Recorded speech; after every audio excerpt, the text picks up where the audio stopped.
Okay, in this video we will talk about comparing plant and animal cells. So in the last video we looked at the differences between eukaryotic cells and prokaryotic cells. With plant and animal cells, they are both eukaryotic cells, but they do have some differences between them. More similarities than differences, but some differences as well. So let's start with the similarities, the things that are the same between plant cells and animal cells. Well, both plant and animal cells have a cell membrane that goes around the cell. Both have cytoplasm, that's that kind of watery, liquid, gel-like substance inside the cell. Both have a nucleus where DNA is stored. And remember, since they're both eukaryotic cells, they have a true nucleus that's kind of bound by a membrane.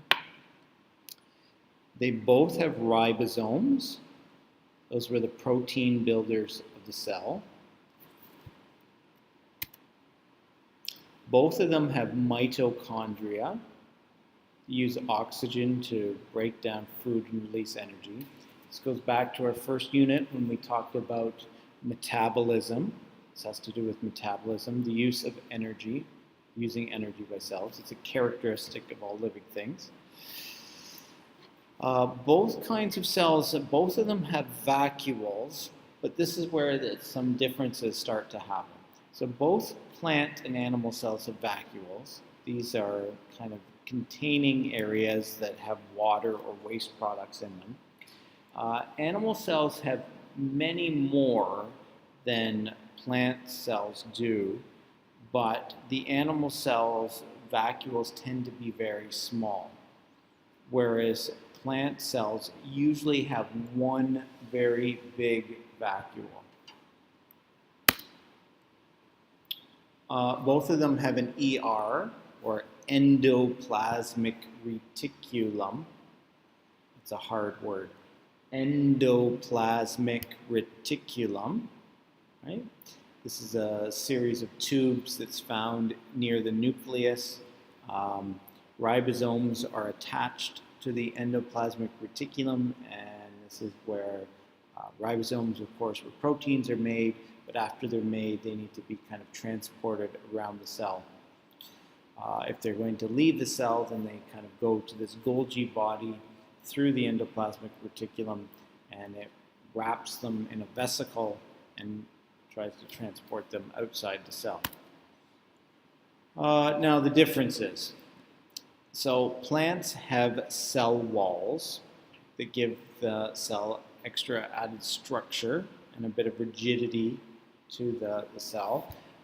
If you look at animal cells, they tend to be kind of squishy, and you can describe them in a generic way as kind of being round for the most part, although they don't all have that shape. They kind of look like have like a fried egg sort of shape to them, whereas plant cells tend to be more box-like. They tend to be more square or rectangular.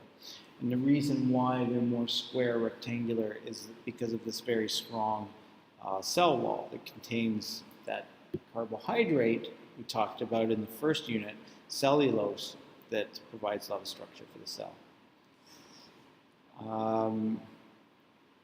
So the thing is, plant cells only have one nucleus, but some larger animal cells can have more than one nucleus. One of the big differences, right, are that plant cells have these structures called chloroplasts. And chloroplasts participate in photosynthesis.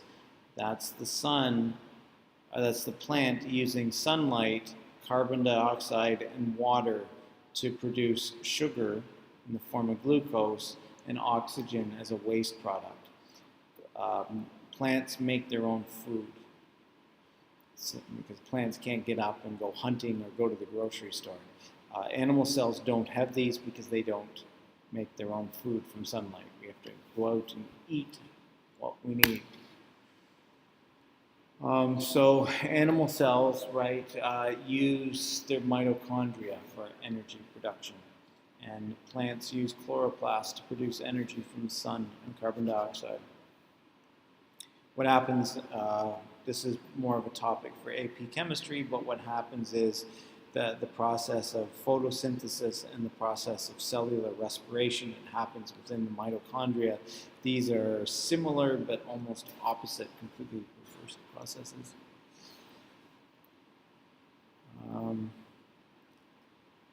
Animal cells have lysosomes, but plant cells do not.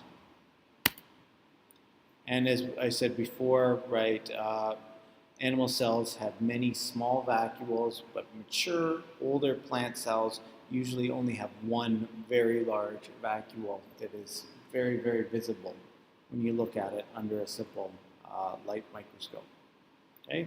Please study these differences.